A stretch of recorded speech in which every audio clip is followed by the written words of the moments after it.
Ouais, si tu gagnes 1 million d'euros par mois et que c'est ton premier mois, pour moi, t'es pas encore riche. En France, 5-6 000, ça suffit largement. En vrai. Non, beaucoup plus. La vie dans les grandes villes coûte cher. Et à partir de 7 000 euros, on est dans le top 1% en France. Métier de commercial et métier de closer, c'est extrêmement différent. Il y a des skills de base qui sont les mêmes, mais c'est deux mondes qui sont complètement différents. Mais en moyenne, un closer qui va être débutant, tu tombes dans une boîte normale qui va pas trop bien le payer, il va faire 3-4 000 euros. Un jour, j'étais en coaching et tout avec une élève et je lui explique un concept et tout de closing et elle me dit mais c'est de la manipulation. Par contre, c'est de la manipulation. Mais par contre, c'est super important de préciser que...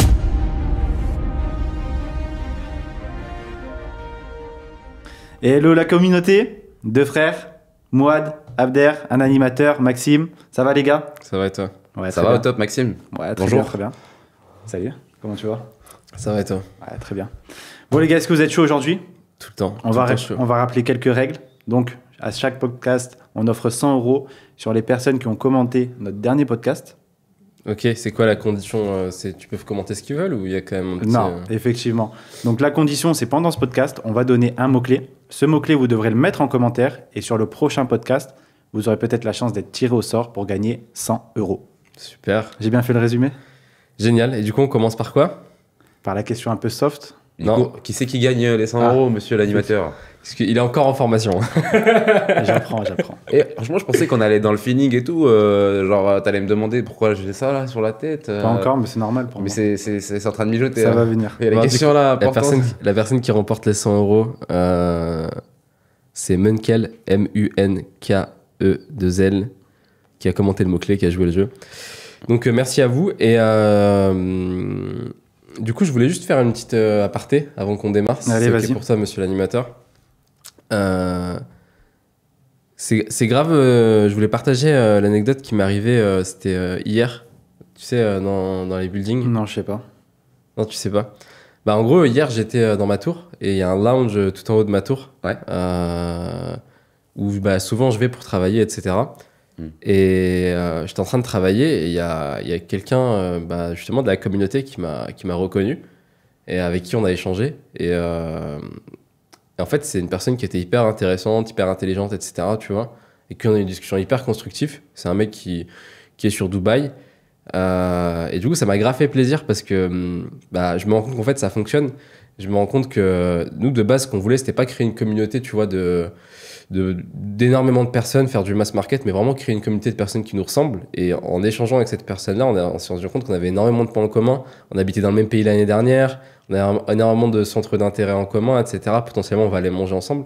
Je suis hyper content d'avoir créé cette communauté, enfin, qu'on ait réussi à créer cette communauté-là, qui soit ultra qualitative, de personnes qui sont hyper intelligentes, qui nous écoutent, qui partagent les mêmes valeurs que nous, etc. Donc si toi, derrière l'écran, tu continues à regarder nos podcasts, que tu continues à regarder nos vidéos, c'est très certainement que bah, on a pas mal de points en commun ensemble ou qu'on partage pas mal de valeurs ensemble. Et là, les 100 euros, en réalité, c'est rien par rapport à tout ce qu'on a envie de vous apporter derrière en retour, que ce soit en termes de valeurs et en termes de croissance. Mais si vous voulez qu'on continue, les amis, il faut nous donner de la force. Parce que je vois que bah, le ratio vue, abonné, il est pas assez important. Il faut que vous y mettiez du vote. Un petit like, un petit commentaire, ça nous pousse à continuer à faire ce qu'on fait. Donc voilà, je voulais faire cette petite parenthèse qui était hyper importante, hyper content d'avoir construit cette communauté-là. C'est que le début, on a encore beaucoup de choses à vous apporter.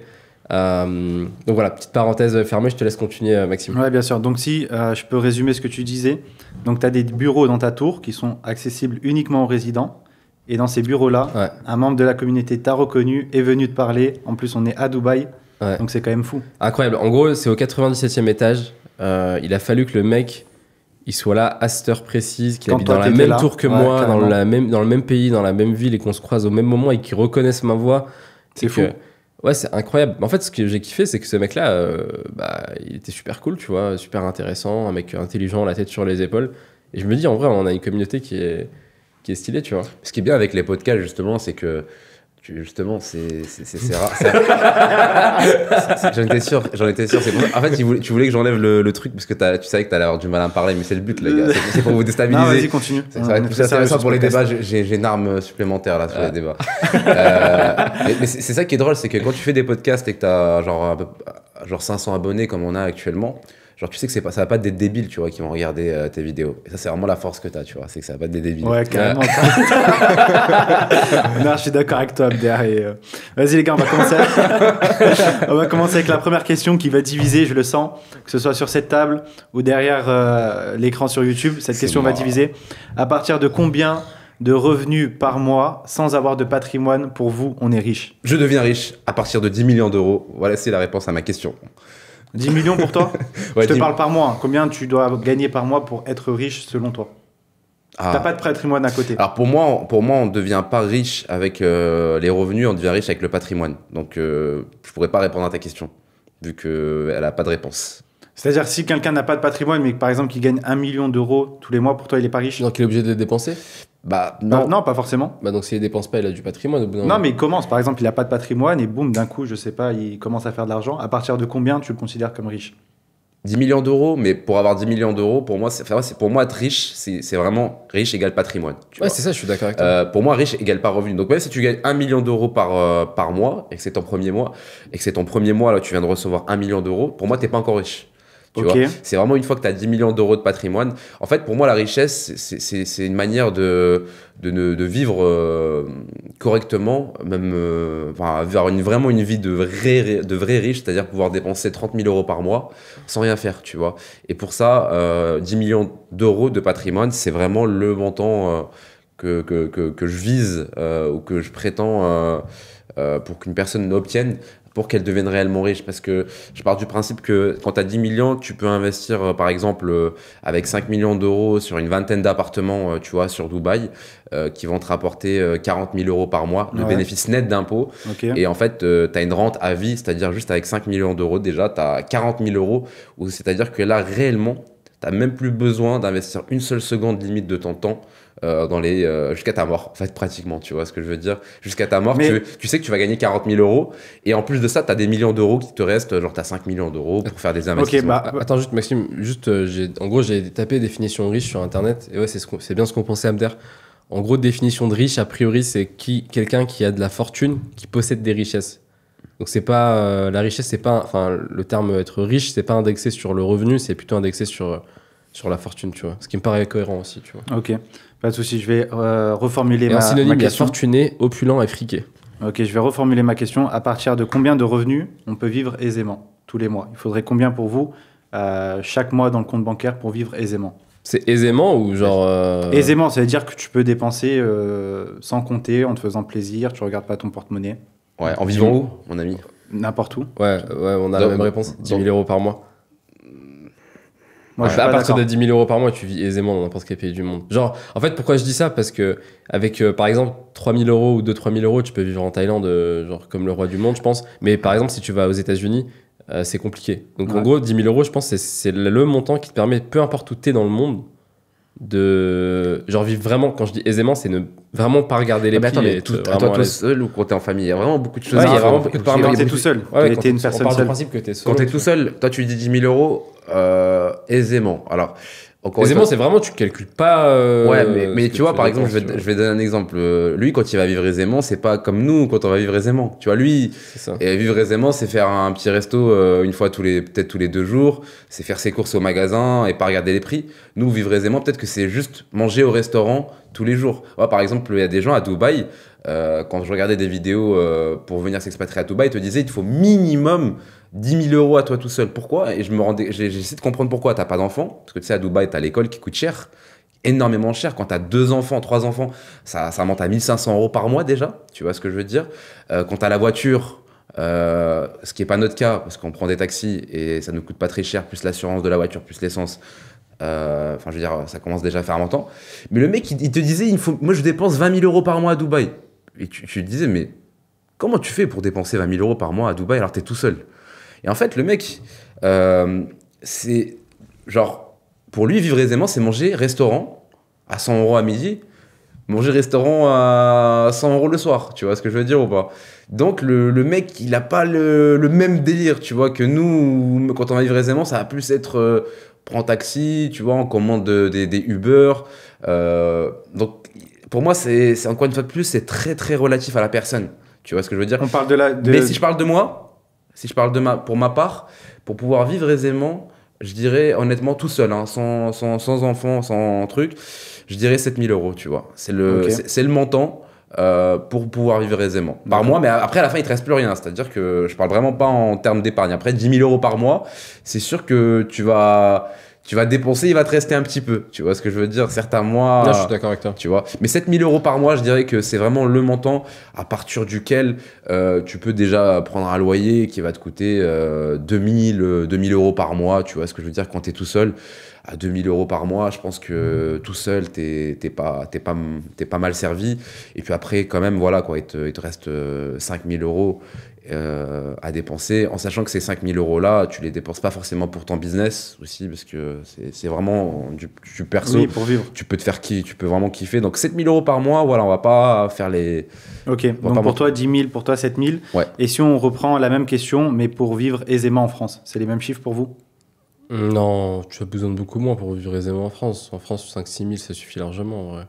Non, beaucoup plus, je pense. En Ah France. Ouais, en fait, en France, tu vas avoir besoin de beaucoup plus. Moi, je te le dis, ça dépend aussi, encore une fois de plus. Parce que tu auras envie de bouger énormément et partir en vacances. C'est ça, exactement. Premier point, mais après aussi la vie parisienne. Hein. Tu sais, la vie dans les grandes villes coûte cher. Moi, j'ai des amis qui sont à Paris, et je pense que toi aussi, tu connais des gens qui sont sur Paris. La vie à Paris, ça coûte pas, ça coûte pas de la même. C'est vraiment le jour et la nuit entre Paris et Clermont-Ferrand. Tout est totalement différent. Tu vois, tu payes tout à Paris. Genre, genre tu vas faire un restaurant avec ta femme ou avec un ami, tu vois, un restaurant halal ou même un restaurant lambda. Tu peux les payer tes 200 € très rapidement. J'ai l'exemple parfait du mec qui habite à Paris. J'ai un ami qui habite à Paris. Et genre, c'est vraiment le genre de mec qui se prive pas du tout. Tu vois. Et David, il était choqué parce que justement, il nous avait posé la question à l'époque où on était en France. On lui disait, nous on dépense tant. Il était choqué. Il a dit quoi? Mais comment vous faites, les gars? Il a dit, moi je suis tout seul et je dépense minimum 5 000 € par mois. Ah, il disait 5-6 000. Mais ouais, c'est minimum à Paris, tu vois. Oui, mais lui, il se met vraiment bien. Toutes les semaines, il va au restaurant, il se prive de rien, tu vois. Il prend plein de Uber. Et c'est pas comme si son loyer lui coûtait 3 000 €, quoi, tu vois. Non, il est propriétaire. Il est propriétaire. Peut-être qu'il doit avoir 800-900 € de crédit. Donc il y va, quoi, pour les dépenser, tu vois ce que je veux dire. Non, mais vraiment, il se met bien. Tu vois. Il se met bien. C'est ça, tu vois. Donc pour toi, le chiffre, c'est combien? 5 000 en France, t'es bien? Ouais, en vrai, 5 000 €, à moins que tu fasses des trucs de malade, t'es bien, quoi, tu vois. Tu sais qu'il y en a qui disent, je regarde certaines vidéos sur YouTube, c'est qu'à partir de 2 000 €, il y a des gens qui pensent vivre aisément. Après, c'est propre à chacun, bien sûr. 2 000 € il y a 10 ans, ouais. Non, c'est pas ça. Ça, c'est le syndrome de tu l'as pas encore gagné. Tu sais, par exemple, on en a déjà parlé, quand tu gagnes 1 200 €, pour toi, le jour où tu vas gagner 2 000 €, c'est incroyable. Tu sais, je vais te dire un truc. À l'époque où je gagnais 2 000 € par mois, j'étais parti à Nice et j'étais avec un ami et tout. Et je lui disais, ouais, je te jure, et tout, le jour où je vais gagner 3 000 € par mois, ma vie, elle va être incroyable. Et genre, pendant à peu près 6 mois, tu vois, j'ai fantasmé sur le jour où je gagnerais 3 000 € par mois. Et genre, je me disais, pour moi, 3 000 € par mois, c'était genre les gens qui gagnent 3 000 € par mois n'étaient pratiquement pas humains. C'était genre l'élite. Parce que, en gros, pour ma part, c'était. En fait, vu qu'à la fin du mois, il me reste plus rien, je me disais, mais là, imagine, il te reste 1 000 € en plus, tu vois. Et je me disais, c'est énorme. C'est-à-dire, une fois que j'ai payé tout ça, il me reste 1 000 € en plus. Et je me disais, en fait, j'aurais plus. Tu sais, la valeur du billet de 50 € n'aura plus la même valeur qu'avant. Et je pense que c'est vraiment le fait de. Tant que tu l'as pas gagné, c'est pour ça que les gens qui gagnent moins de 2 000 € par mois, ils se disent, le jour où je vais gagner 2 500 €, oh, ça va être incroyable. Mais voilà. En tout cas, pour la vie en France, alors il y a le fait que du coup, la vie parisienne, elle coûte cher. Il y a le fait aussi que quand tu veux profiter de très bons niveaux de service, ça va coûter très cher. Je parle notamment des Uber. Hein. Quand tu te fais livrer un restaurant en France, sur Uber, ça coûte extrêmement cher, un bon restaurant, tu vois. Je te donne un exemple. Moi, à plusieurs reprises, j'ai commandé genre 4 sandwichs, quelques trucs, quelques accompagnements, ça m'a revenu plus de 100 €. Et si tu veux te faire livrer un restaurant, tu vois, une grillade avec, je sais pas, un gratin de dauphinois et des légumes, si le truc au restaurant il coûte déjà 20 €, tu vois, le soir, ou 25 €, et ben t'imagines avec les frais de service et les frais de livraison, et que tu veux faire plaisir à 4-5 personnes. Est-ce que c'est en France que ça coûte cher, ou est-ce que c'est ici que ça coûte vraiment pas cher, les frais de service? C'est la question. Parce qu'en vrai, d'un côté... Oui, mais là on parle vraiment du revenu, hein, on va pas rentrer dans le détail du service, mais honnêtement, il y a aussi vraiment ce fait est que le niveau de service coûte très cher en France. Donc si tu veux par exemple te prendre des taxis, si tu veux vivre comme nous, moi j'aimerais, tu vois, vivre par exemple avec une vie où je prends tout le temps des taxis, sans compter, comme à Dubaï, on n'est plus sur du 200-300 euros par mois. Non. Tu vois ce que je veux dire? On monte sur du 2000 euros. Tu vois ce que je veux dire? La dernière fois, je sors de l'aéroport de Lyon. Ma voiture était garée dans un parking qui était à 4-5 km. Ok. C'est monté à 30 euros. Tu vois? Et c'est ça, en fait. Tu vois? C'est que la vie coûte très. La vie, le niveau de service coûte extrêmement cher. Donc, ça va me coûter plus cher, je pense, en vrai. Que 5 km en France, je pense que ça monte vite à 50 balles. Ça dépend où, ça dépend comment. Mais un Uber ou un taxi. C'est moins cher. Mais en tout cas, voilà, le niveau de service coûte quand même très cher. Et ça, c'est aussi une chose de se dire que si t'es quand même un peu frustré parce que t'aimes bien partir en vacances aussi. T'as envie de partir en vacances. Du coup, tu dirais combien pour vivre en France? Paris, je te donne un exemple, je dirais réellement 10 000 euros par mois. À Paris? Ouais, 10 000 euros par mois à Paris. Ouais, je suis d'accord. Parce que déjà, un loyer, c'est super. Si tu veux vivre dans Paris, même, tu sais combien ça coûte un loyer à Paris? Par exemple, là aujourd'hui, c'est le même prix que Dubaï, c'est même plus cher que Dubaï. Non, c'est plus cher que Dubaï. C'est plus cher que Dubaï. Si tu veux habiter comme là, tu vois, les gens ils viennent à Dubaï, ils veulent Marina, Downtown. Donc, si tu prends les 2 meilleurs quartiers de Paris, tu vois, ou même, c'est quand même les 5 meilleurs quartiers de Paris, tu vas en avoir pour 4 000 euros déjà de loyer. 4 000 euros. Ouais. À ce point? Ouais. Si tu veux un bon studio, déjà, ça doit être dans les 1004, 1005, tu vois. Juste un studio. Ouais, c'est cher Paris. Super cher. Donc ouais, la vie parisienne coûte cher. Et puis, je te le dis encore une fois de plus, si t'as une femme ou si t'as un ami et vous faites des restaurants, et les budgets, ils explosent. Si tu manges de la même manière ailleurs, et je te jure, c'est très cher Paris. Tu sais, à Paris, tu sais qu'à Paris, c'est choquant, mais genre un café dans un quartier, ça va te coûter 8 euros. Je vais te donner un exemple. Le jus d'orange, il peut te coûter 15 euros. Le jus d'orange, c'est une énorme dinguerie. Tu sais que le restaurant, genre avec un tout petit morceau de poulet à midi, hein, c'est même pas le soir, c'est même pas le service du soir. Je te dis même pas le service du soir. Un truc banal, ça peut monter à 40 euros. Facile le plat. T'as raison. Mais tu vois, mon pote dont je parlais, qui est venu à Dubaï, il m'a dit c'est une dinguerie. Plein de fois, on allait dans des beaux restos, ça coûtait cher et il me disait ouais, là à Paris, on aurait payé 2, 3, 4 fois plus cher carrément. Pour le même service et tout. Donc ouais, en vrai, vous avez raison. Mais je me rendais pas. Parce que c'est vrai que moi, je suis pas resté. Enfin, à chaque fois que j'allais à Paris, je restais 1 jour, 2 jours. C'était plus une ville d'escale. Je suis jamais vraiment resté et tout, mais. Ouais, je pensais pas que c'était autant. C'est super cher. Après, il y a Paris et Paris, tu vois. Genre, si t'es un peu en banlieue et tout, tu peux t'en sortir. Non, on parle de Paris même. Ouais, c'est Paris Centre. Mais si t'es en banlieue, genre. Ouais, mais la banlieue, pas ouf, quoi, je veux dire. Hein, tu vois ce que je veux dire? Moi, tous les potes que j'ai, même qui sont un peu mis en banlieue, tu vois ce que je veux dire, leur vie coûte quand même cher parce que le matin, ils vont aller, quand ils vont aller travailler, quand ils vont sortir le week-end pour aller voir leurs copines, ils vont pas sortir en banlieue, tu vois. Ils vont faire des restaurants, pas à Paris centre, mais même quand ils sont un petit peu pas au centre, ça, ils me disent. Frérot, j'ai plus d'argent pour sortir jusqu'à la fin du mois. Et ils gagnent des 3 000 euros par mois, des 3-4 000 euros par mois, ils gagnent, et ils ont pas d'argent le 15 du mois. C'est une dinguerie. Tu vois, ils sortent un week-end, ils sont pas bien après. Ouais, carrément. Juste pour les chiffres, je crois qu'à partir de 4 500 euros net en France par mois, on est dans le top 10 français. Top 10%? Ouais, français. Et à partir de 7 000 euros, on est dans le top 1% en France. Ok. Ouais, mais c'est qu'il y a énormément de gens qui gagnent. J'avais vu l'espèce de pyramide. 7 000 euros net, du coup, t'as bien dit. Ouais, on a bien net. En fait, net d'impôt. Ouais, net de. En fait, la pyramide, c'est que t'as genre énormément de personnes qui gagnent moins de 2 000 euros, tu vois. Et du coup, ça tire les chiffres vers le bas. Ça tire les chiffres vers le bas, tu vois. Ok, merci les gars pour votre réponse. Seconde question. Un sujet un peu différent, très différent même. Quelle est la pire chose pour vous, la pire chose, le pire acte qu'un homme peut commettre? La pédophilie. Ok, développe Abder. C'est... Donc pour toi, il n'y a rien de pire que la pédophilie? Ouais. Ok. Littéralement, c'est...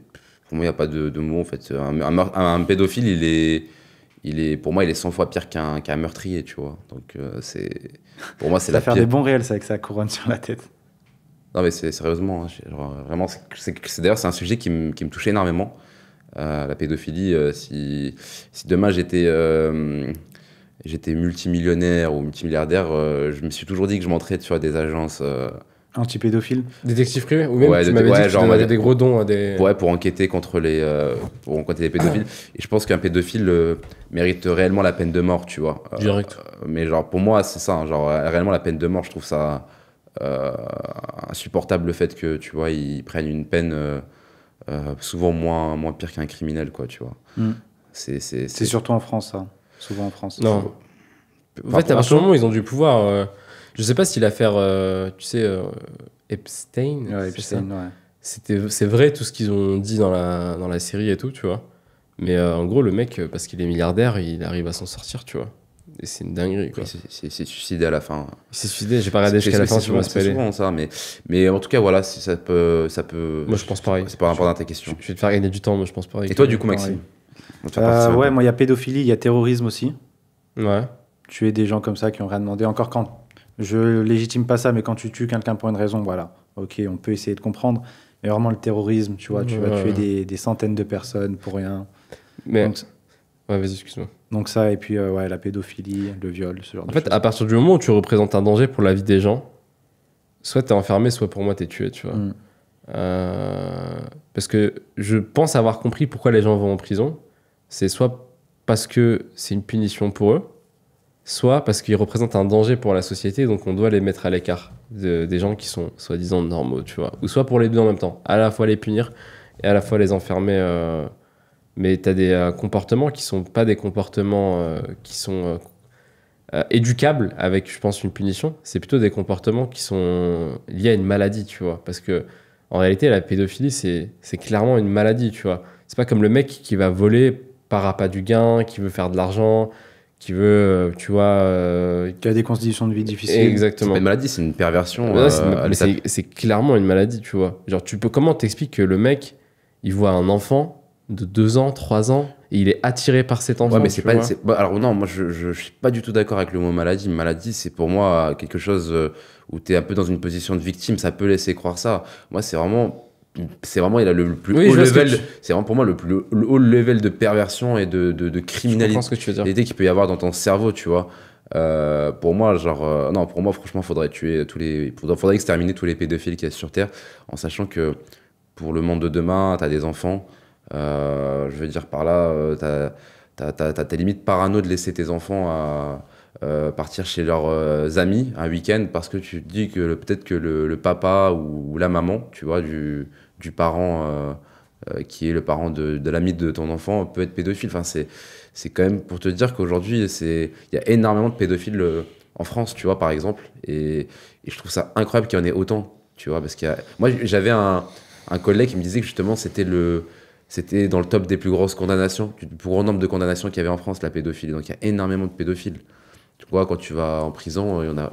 Je sais pas, pour moi, je comprends pas comment ça se fait qu'il y en ait autant, et qu'il y en ait autant qui ne se fassent pas attraper aussi, tu vois. Donc c'est ça qui est ouf. Tu vois, un criminel, il tue quelqu'un, il y a une enquête, il y a un nombre de crimes, tu vois, qui ont été faits, tu vois, sur les 12 derniers mois. La pédophilie, combien tu penses de pourcentage de pédophiles on arrive à attraper ? C'est ça qui est malheureux dans tout ça, tu vois. C'est qu'ils font ça à des enfants et l'enfant, il va pas aller au commissariat, tu vois, souvent. Et c'est ça qui fait peur. Moi, en tout cas, voilà, c'est quelque chose pour moi qu'il faut... J'arrive même pas à croire, en fait, que ça existe, en fait, réellement, tu vois. C'est d'accord. Voilà, c'est fou. Ok, cool. On va passer maintenant au sujet business, les gars. Oh, business. Abder, toi, t'as déjà fait de la vente dans ta vie. Moi, t'es carrément dans ce domaine-là. Comment, pour ceux qui veulent faire de la vente, comment on pourrait faire du closing de A à Z? Question très, très vague, très large, pardon. Donc en gros, donne-moi un peu plus de contexte. C'est-à-dire, bah voilà, je sais pas trop quoi faire, mais je vois que la vente, ça paye bien parce que généralement, c'est les métiers de vendeur qui sont les plus rémunérés, que ce soit en tant que salarié ou en tant qu'indépendant. C'est vrai. Comment je fais pour être un bon vendeur? Est-ce que c'est du talent finalement? Est-ce que ça vient quand tu nais et puis parce que tu es un tchatcheur? Ou on peut se former sur ce domaine-là et être très bon en partant de zéro? Si tu veux savoir, tu m'envoies un message.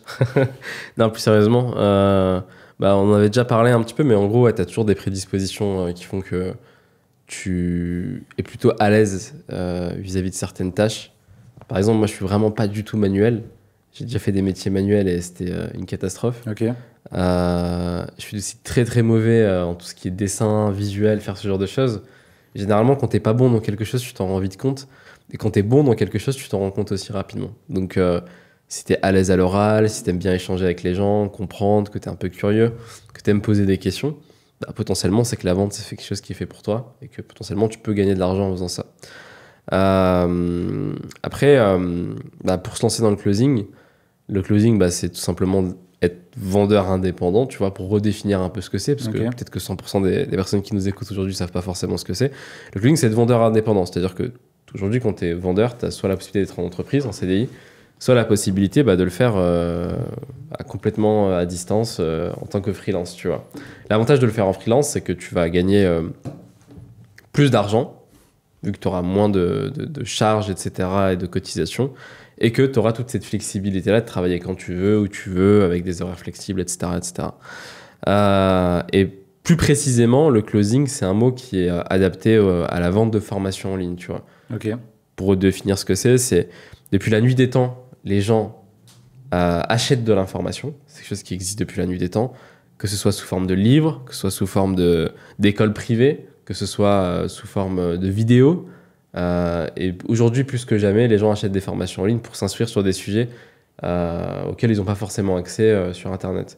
Donc être un closer, c'est être un vendeur de formations en ligne sur n'importe quelle thématique. Ça peut être la confiance en soi, ça peut être comment créer une société de laverie, ça peut être comment investir en immobilier. Enfin bref, tu as énormément de formations aujourd'hui qui sont proposées sur le marché. C'est un marché qui représente plus de 365 milliards de volume de chiffre d'affaires par an, soit plus d'1 milliard de volume de transactions de chiffre d'affaires par jour. Ouais. Le marché de la formation en ligne. Et être closer, c'est simplement aller récupérer un pourcentage de ce marché-là. Et donc ta question, c'était comment on fait pour se lancer. Quand tu te lances... Est-ce que je peux me lancer sans avoir d'expérience au préalable directement en tant que closer, ou je dois passer par ce statut un peu vendeur dans les boutiques classiques? Ouais, bien sûr. En gros, j'aime bien donner des exemples, je vais t'en donner un. C'est comme si tu me dis, est-ce que je peux me lancer en tant que mécanicien sans avoir d'expérience, sans avoir de formation? Tu peux, mais potentiellement, la voiture du client, tu vas encore plus l'endommager que ce qu'elle n'était avant, tu vois.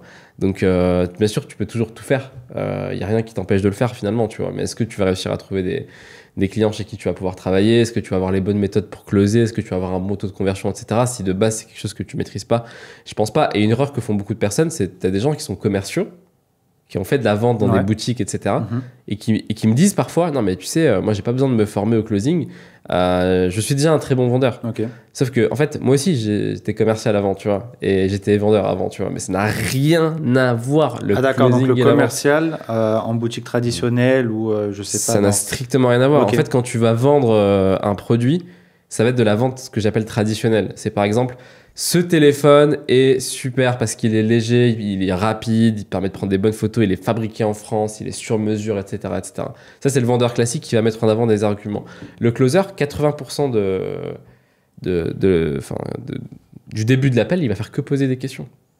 La phase dans laquelle le closer argumente, elle est très courte. 80% de l'appel, c'est le prospect qui parle, limite, tu vois. Donc c'est des méthodologies qui sont différentes, il y a beaucoup plus d'émotionnel aussi. Il y a énormément d'émotionnel, et puis en fait je vais te donner un exemple. En fait, quand tu fais du closing, tu as 3 casquettes. Tu as une casquette de recruteur, parce que du coup tu n'es pas là pour intégrer tout le monde dans le programme de formation. Le programme de formation, comme une école en fait privée, a des critères de sélection. Par exemple, on veut des personnes de tel âge à tel âge, qui ont telle situation financière, qui ont tel élément, etc.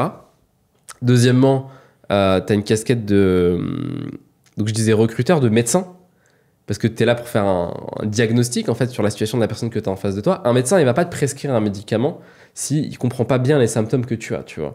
Moi, par exemple, aujourd'hui, Maxime, je serais incapable de te vendre une formation si je comprends pas en fait qu'est-ce qui fait que tu as envie d'acheter cette formation-là, si je comprends pas quels sont tes objectifs, quelles sont tes douleurs, vers quoi est-ce que tu as envie d'avancer, qu'est-ce qui ferait que si on se rappelle dans 1 an, tu sois fier de toi, etc., etc., tout ce genre d'éléments-là, pour à la fin pouvoir te dire, oui, c'est fait pour toi, etc.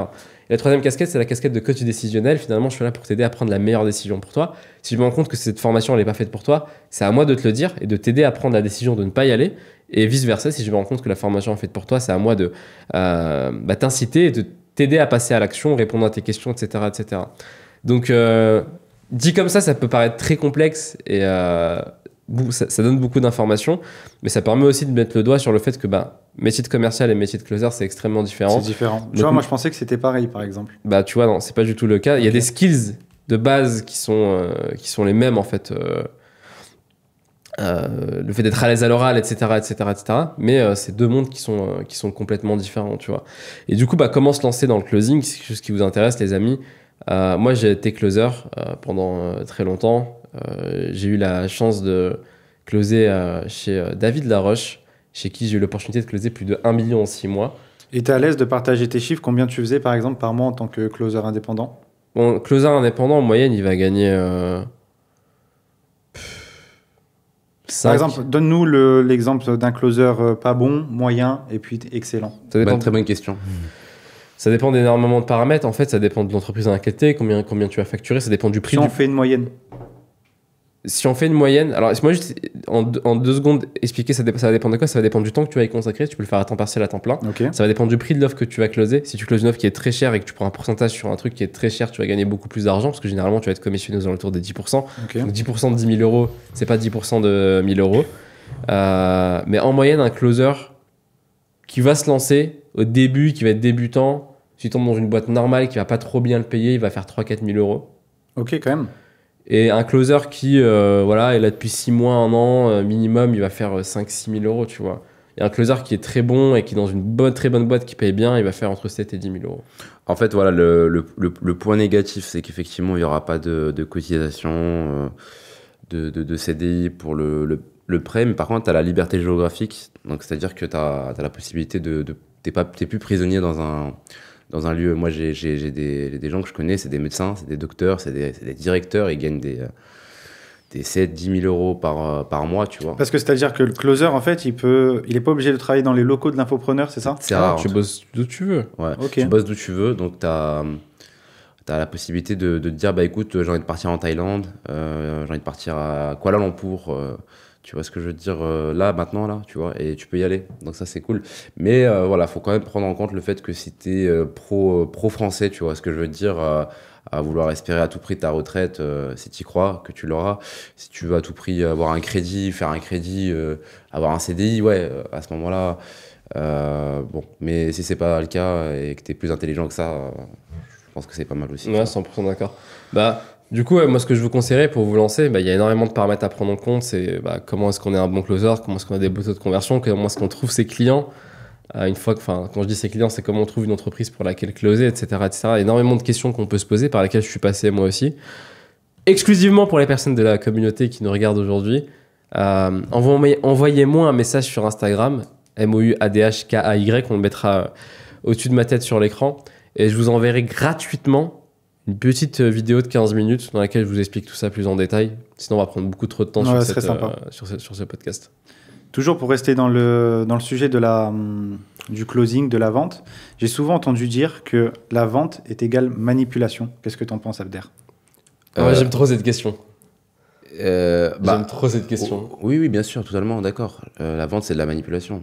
Pour moi, c'est le plus beau synonyme de la manipulation. Je ne m'attendais pas à cette réponse. Mais par contre, c'est super important de préciser que la manipulation, c'est pas forcément quelque chose de négatif. C'est ça que je voulais entendre. C'est quelque chose qu'on reproche souvent à de très bons vendeurs, qu'on m'a souvent dit. Et cette réponse que je t'apporte, j'ai mis du temps à pouvoir le comprendre. Faire en sorte qu'elle sorte comme ça naturellement. Okay. Mais en fait, tu sais, la manipulation, c'est comme le téléphone, c'est pas 100% négatif. C'est ce que t'en fais. Est-ce que tu manipules les gens pour leur bien? Tu vois ce que je veux dire? Parce que pour faire le bien, t'es obligé de manipuler quelque chose. Pour faire le bien. Donc, la manipulation, c'est quand même un mot qui est très large. C'est manipuler, ça veut dire, je sais pas, faire bouger. C'est pas forcément mauvais, quoi. C'est faire bouger des choses pour rendre la pièce plus jolie, plus correctement, ou faire bouger les choses pour détruire les choses. Donc voilà. 100% d'accord avec Abder. En vrai, moi, je suis grave d'accord avec toi, mais à 100%. Pour une fois. Non, pas à 100%. C'est la première fois qu'il dit à 100%. Ah, mais 100%, mais 1000%. En fait, c'est la couronne. tu sais. On vous dira à la fin de la vidéo pourquoi Abder a une couronne, donc restez bien jusqu'à la fin, les amis. Depuis le début de ce podcast, mais pourquoi il a une couronne? Une couronne, celui-là. C'est pour faire des clics. Non, un jour j'étais en coaching et tout avec une élève et elle m'a dit, je lui explique un concept et tout de closing et elle me dit mais c'est de la manipulation. Et j'étais grave, comment dire, perturbé sur le coup. T'avais pas la réponse? Je m'y attendais pas, tu vois. Okay. Et j'étais en mode bah non, tu vois, et tout. Et c'est vrai que comme Abder, j'ai eu du mal à avoir cette réponse aussi fluide, mais oui, c'est de la manipulation. Et en fait, il y a manipulation négative, manipulation positive, tu vois. Par exemple, moi, demain, je pourrais très bien te manipuler et te dire, écoute, Maxime, il faut absolument que tu fasses du sport, parce que si tu fais pas de sport, c'est et jouer émotionnellement avec tes émotions, et finalement, tu vas faire du sport et tu vas devenir la meilleure personne de ta vie. Pareil pour la cigarette, tu vois.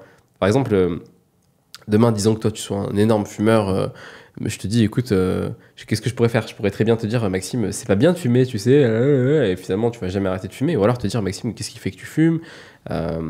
Cite-moi 5 éléments négatifs qui impactent ta vie aujourd'hui qui fait que tu fumes. Tu vas me dire, bah, je pue de la bouche, je me sens pas bien, j'ai pas de cardio, j'ai ceci, j'ai cela, ok. Et je pense que si tu continues dans cette direction-là, quel impact ça aura dans ta vie et finalement creuser avec toi et à la fin bah, créer un déclic chez toi qui fait que tu arrêtes de fumer. Je t'ai manipulé, oui, je t'ai manipulé, mais est-ce que ça a pas finalement débouché sur quelque chose d'extrêmement positif? Potentiellement, grâce à ça, j'étais la cause du changement de ta vie. Et finalement, le closing, c'est exactement la même chose, ou la vente, ou peu importe ce que c'est. Quand tu vas éduquer tes enfants, que tu vas leur inculquer certaines valeurs, finalement, dans ton discours, potentiellement, ça peut paraître comme étant de la manipulation. Donc la manipulation, c'est pas forcément quelque chose de négatif, ça devient quelque chose de négatif à partir du moment où, bah, derrière, c'est pas pour le bien de la personne que tu le fais, mais pour tes propres intérêts, tu vois. Mais du coup, c'est quelque chose de négatif parce qu'on retient souvent en plus le négatif de ce qui a été fait avec bah, la manipulation, tu vois ce que je veux te dire. Bon, ouais, elle a été manipulée, du coup c'est pour ça qu'on en retient plus des aspects négatifs. Donc vraiment c'est comme le téléphone, tu vois, encore une fois de plus, le téléphone aujourd'hui ça n'a pas une connotation négative. Bah, tu peux faire énormément de choses mal avec, ouais, c'est ça. Ouais. Super réponse les gars, je pense pas que nos auditeurs s'attendaient à cette réponse-là. Ouais. Mais du coup ouais, la vente c'est complètement de la manipulation. Mais il y a une manipulation positive pour prendre de bonnes décisions. C'est ça. Mais c'est ce que je dis.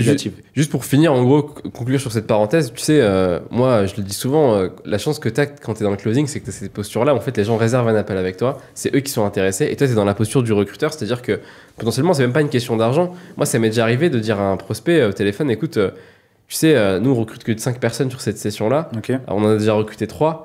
Toi, tu colles pas avec notre profil. Le mec, il avait la carte bancaire posée sur la table, il était prêt à acheter. Et je lui disais, écoute, tu n'auras pas de résultats. Les personnes qu'on recherche et qui ont des résultats ne ressemblent pas à ce que toi, tu recherches. Et tes objectifs, ils ne sont pas en adéquation avec les objectifs qu'on va chercher avec nos clients. Donc, en fait, tu es dans cette posture-là où bah, les réponses viennent de la personne. C'est-à-dire que quand tu vas demander à la personne, par exemple, quel est le programme aujourd'hui, est-ce que tu peux me décrire l'accompagnement de tes rêves? Et que la personne te décrit l'accompagnement de ses rêves et que tu te rends compte que ça colle pas du tout avec ce que tu as à proposer, bah, en fait, la réponse vient de la personne en elle-même. Tu vois ce que je veux dire? Tu vas demander par exemple à la personne en quoi c'est important pour toi le fait de passer à l'action maintenant. Si la personne te dit bah, y a rien qui fait que c'est important pour moi de passer à l'action maintenant, tu l'as pas manipulé parce que la réponse vient d'elle. Donc si elle te dit bah, y a rien qui fait que, tu vas pas la closer, tu vois. Tandis que si elle te le dit par elle-même, c'est que ça vient d'elle-même en fait, tu vois. Donc ouais, voilà un petit peu. D'ailleurs, moi j'encourage toutes les personnes qui nous écoutent, ou tout le monde en vérité, à devenir de très bons manipulateurs. Déjà par le fait que... C'est ma prochaine question là.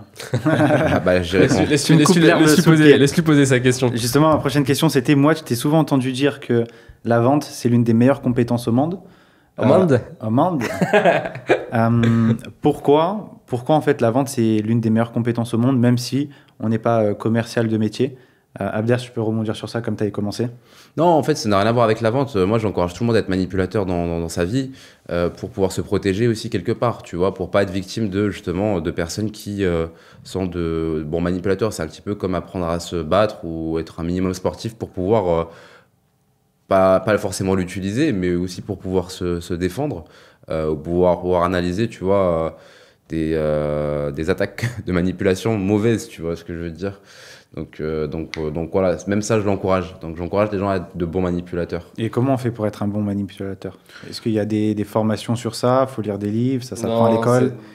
Tu peux lire un livre, hein, si tu veux, je pense. Après, ça dépend de ce que toi, comment t'aimes apprendre. Tu vois ce que je veux te dire?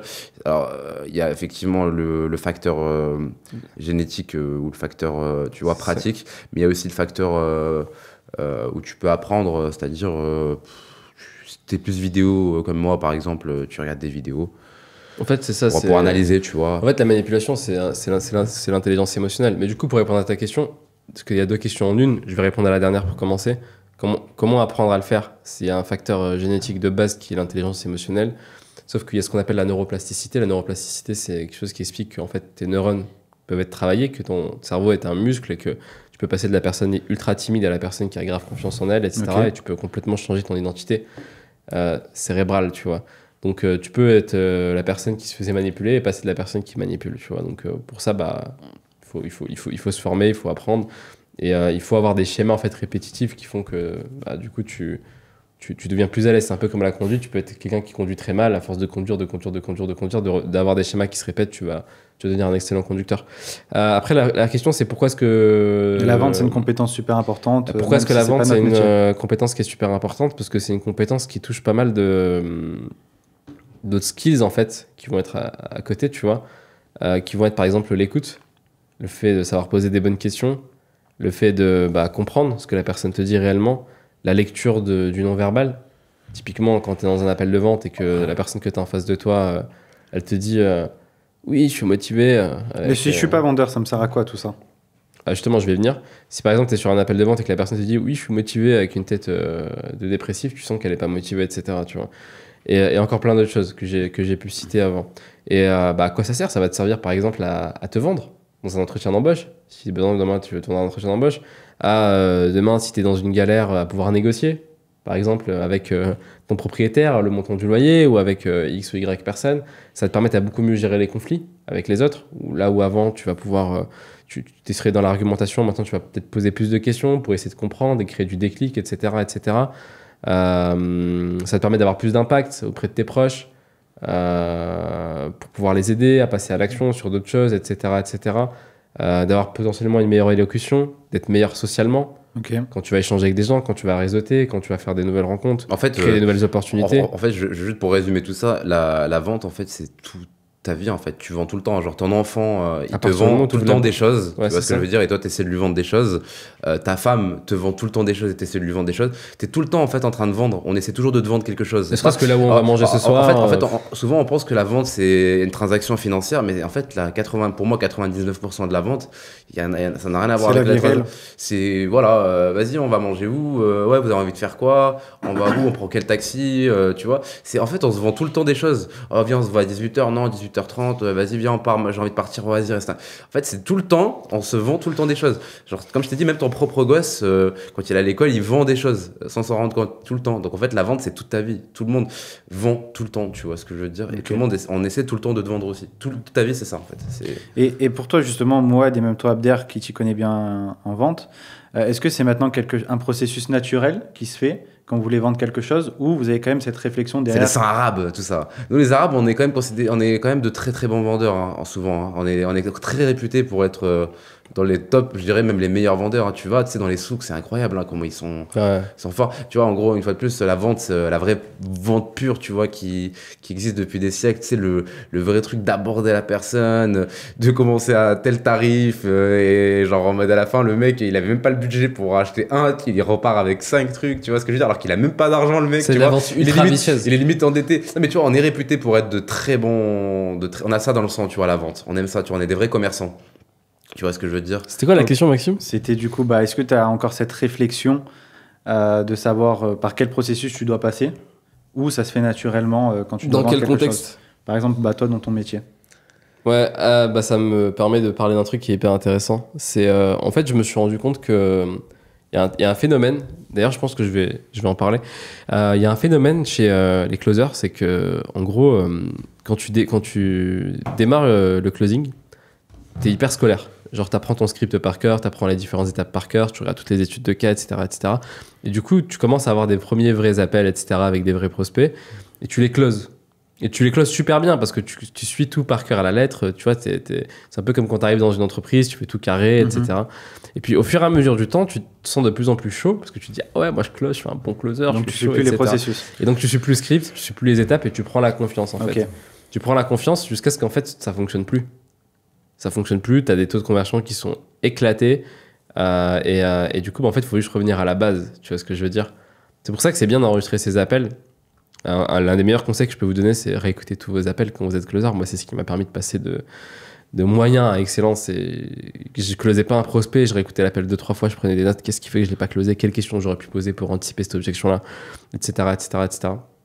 Donc, écoute, ça dépend. Moi, je suis capable de te faire, avec l'expérience que j'ai, un appel de A à Z sans aucun script, parce que je sais exactement quelles sont les informations que je veux aller chercher, etc. Mais je t'avoue que ça m'arrive des fois, quand je suis un petit peu fatigué, pas forcément en forme, etc., d'avoir juste quelques petites bullet points, histoire de ne pas oublier, et de pas oublier qu'il faut bien que j'aille chercher cette information-là, etc. Mais sur la partie émotionnelle, j'ai pas besoin de script. C'est-à-dire que pour aller chercher tes douleurs et tes désirs, en fait, j'ai pas besoin de script, je le fais naturellement. Mais par exemple, dans certaines niches, comme par exemple la niche de l'immobilier, bah, je sais qu'il y a certaines questions que je dois absolument poser, comme quel est son niveau d'épargne, est-ce qu'il a déjà investi en immobilier, ta situation etc. Exactement, tu vois. Et du coup, c'est des trucs que je pourrais oublier si j'ai pas des bullet points qui me disent attention, il faut bien que tu poses ces questions-là, qui vont te permettre potentiellement d'anticiper des objections, mieux connaître son profil, etc. Tu vois. C'est la dernière question là, du coup, ou il y en a une autre? Non, il y en a encore là.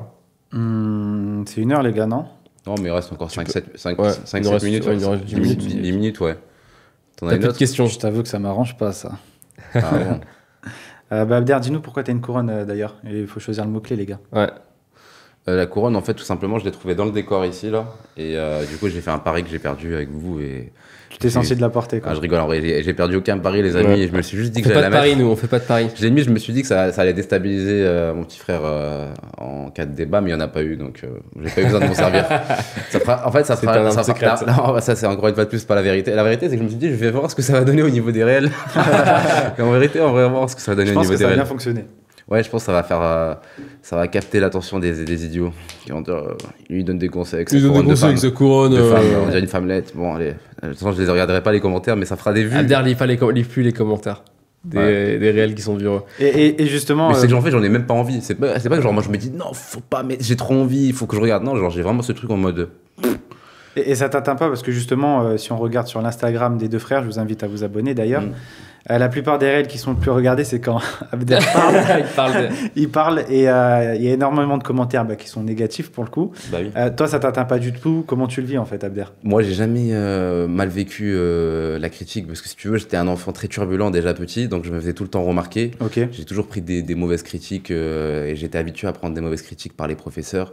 Je me suis souvent mis dans des situations qui, par exemple, pour une personne lambda, ça peut être hyper déstabilisant, hyper gênant, hyper humiliant, tu vois, stressant. J'ai ce truc qui fait que je comprends. En fait, j'ai compris dès le départ, avant même de faire d'ouvrir la chaîne YouTube de podcast avec mon frère. Si tu veux, je suis déjà préparé psychologiquement à ce que ça m'atteigne pas du tout. T'as capté? Genre en mode, pour moi, genre aujourd'hui, limite, en fait, c'est genre, je suis pas content parce que je me dis, il faut qu'il y en ait plus, quoi. Tu vois? C'est plus en fait, c'est plus cette mentalité de, genre, en gros, par exemple, là où mon frère, par exemple, la dernière fois, il me disait, en gros, on a plein de commentaires sur le truc de Baki où on se fait finir sur TikTok. Je lui dis, mais il y en a pas assez, en fait, tu vois. Genre, moi, je rajoute plein de commentaires, je me dis, il y en a pas assez. Il faut qu'il y en ait plus parce que plus il va y avoir de commentaires, tu vois ce que je veux dire? Et plus, du coup, logiquement, il va y avoir de vues, et plus, logiquement, on va avoir d'abonnés, et plus, du coup, on va avoir de collectif. Donc, en fait, pour moi, genre, en mode, tu me dis, il y a 100 commentaires négatifs, je te dis, je suis dégoûté, mec. J'aimerais bien qu'il y en ait 10 000, parce que c'est là où je pourrais faire potentiellement 1 million de vues, tu vois. Ouais, c'est ça. C'est ça, en gros, moi, c'est vraiment positif pour moi, tout ça. Moi, si tu veux mon avis là-dessus, c'est... Il y a une phrase, c'était un ami à nous qui nous l'avait dit ça, il avait dit, ouais, avant, je voulais sauver le monde, maintenant, je m'en fous complètement, tu vois. Et on va voir ce soir d'ailleurs cette avis-là. Ouais. Et je suis grave de cet avis-là en fait. La plupart des gens. Je vais te donner un exemple. Je t'écoute. Sadek, je sais pas si vous connaissez. Le rappeur. Il a ouvert un restaurant à Dubaï. Et en gros, pour son restaurant, il a dit pendant tout le mois de Ramadan, genre un repas de malade, tu vois, qui fait. Combien? 10 €? Ouais, ça 40 AED, je crois. 40 AED, 10 €, mais genre, il est pas rentable sur le truc. Ouais, carrément. C'est des chefs étoilés qui le font. Enfin, étoilés, j'exagère peut-être, mais c'est des chefs qui le font, tu vois. Et du coup, je vois qu'il y a que des commentaires négatifs. Et moi, j'ai déjà commandé plein de fois dans son restaurant. Je savais même pas que c'était son restaurant. Excellent, tu vois. Et du coup, je commente. Je mets, moi, j'ai déjà commandé plusieurs fois dans ce restaurant. Franchement, c'est excellent et tout. Merci pour la démarche et tout. C'est génial ce que tu fais et tout. Et du coup, il épingle le commentaire. Du coup, il y a grave des gens qui le voient et tout. Et il y a un mec qui répond quoi? Il répond pourquoi tu commandes dans un restaurant? T'es tétraplégique ou quoi? Et du coup, en fait, je me suis dit, mais en fait, peu importe ce que tu dis, peu importe ce que tu fais, il y aura toujours quelqu'un qui sera là pour dire n'importe quoi, pour étaler son... C'est positif. En fait, ça fait du bien. En fait, à partir de ce moment-là, quand tu vois que, même quand tu dis j'ai commandé dans un restaurant, c'était bon, il y a un mec qui dit mais pourquoi tu commandes, t'es tétraplégique? En fait, les gens sont des idiots, ils sont imbéciles. Non, mais c'est pas... Peu importe ce que tu dis, non mais... C'est bien ce qu'ils font en vrai. Non, mais en fait, gagner. Non, mais si tu veux, si tu veux bien, si tu veux. Mais en fait, il faut juste être complètement déconnecté et se dire que moi, pareil que toi, au début, je disais grave les commentaires. Genre, j'étais grave à fond dessus et tout. Je me disais, tout, machin... Mais après, tu vois, par exemple, les réels qu'on a qui ont le plus fonctionné, c'est des réels où 99% des gens qui ont commenté, c'était raciste, tu vois. C'est ça. On parle d'islam. Abder, il disait, en plus, c'est un réel complètement sorti de son contexte. Le réel, il a fait, je crois, 40 000 vues, un truc comme ça. Et la plupart des gens, c'est islam dehors, machin et tout. Enfin, tu vois, donc en gros, si tu commences à regarder ça et que tu laisses cette négativité entrer dans ton cerveau, c'est hyper malsain. On va donner le mot-clé parce qu'on a bientôt terminé ce podcast. On a parlé quoi finalement? On a parlé de closing, on a parlé de revenus. On a parlé d'actes négatifs. Qu'est-ce qu'un humain pourrait faire de pire dans sa vie? Ok. Vous avez le choix. Moi, ce que je propose, c'est qu'ils ont le choix. Tout ça en moins 50 minutes. Je voulais faire un truc. Non, tu sais quoi, on le fera pour le prochain épisode. Je voulais faire un truc, mais j'aimerais bien qu'on le fasse pour le prochain épisode. Quoique... Qu'on mette tous une couronne? Non. En fait, ce que je vous propose sur cet épisode-là, c'est qu'il n'y a pas de... Ouais, on peut mettre un mot-clé. Closing, par exemple. Et ce que je vous propose, c'est en plus de mettre le mot-clé, on a envie de connaître un petit peu qui sont les personnes qui nous regardent. Je sais pas si vous êtes chaud par rapport à ça, les gars. Mais mettez-nous le mot-clé et expliquez-nous un petit peu ce que vous faites dans la vie. Qui vous êtes. Je sais pas si les gens seront à l'aise à faire ça sur YouTube, tu vois. Après, il n'y a pas leur... Non, si, parce qu'ils sont pas forcément leur identité, il n'y a pas la photo, quoi. C'est ça qui est bien avec YouTube. Ouais, c'est vrai, c'était sur Instagram. En fait, moi, ce que j'aimerais qu'on fasse, c'est n'hésitez pas à mettre un petit peu ce que vous faites, qui vous êtes, quels sont les sujets que vous voulez qu'on aborde. Et vous êtes de quel côté surtout? Ah non, ça on reposera au début du podcast prochain. Quel côté? Et aussi, en fait, je me dis potentiellement ça peut créer des connexions. C'est-à-dire que peut-être que vous allez mettre que vous habitez dans telle ville et que vous faites tel métier. Vous avez quelqu'un le copain juste à côté qui va commenter, qui fait telle chose, et vous allez peut-être pouvoir rencontrer du monde dans les commentaires, quoi. Donc mettez closing en commentaire, mettez formation closing dans les commentaires. C'est le mot clé pour cet épisode. On vous donne 100 €. 100 € hors taxe, c'était ici. Et n'hésitez pas à vous présenter aussi, voilà, tout simplement. Savoir qui vous êtes, voilà. Allez, fais-nous l'outro, Maxime. On aimerait bien savoir. C'était les deux frères podcast, deux frères de sang, un animateur. On donnera 100 € au prochain épisode. Donc, n'hésitez pas à commenter, partager, liker. Envoyez aussi toutes vos questions. Si vous avez des questions par rapport au closing, moi, il l'a dit, contactez-le sur Instagram. Je pense qu'il sera un plaisir de vous répondre. Et puis, si vous avez des questions par rapport à Abder, de toute façon, il y a nos Instagram qui sont en dessous de la vidéo. Et puis, régalez-vous, les amis. On se retrouve la semaine prochaine. À très vite. À très vite.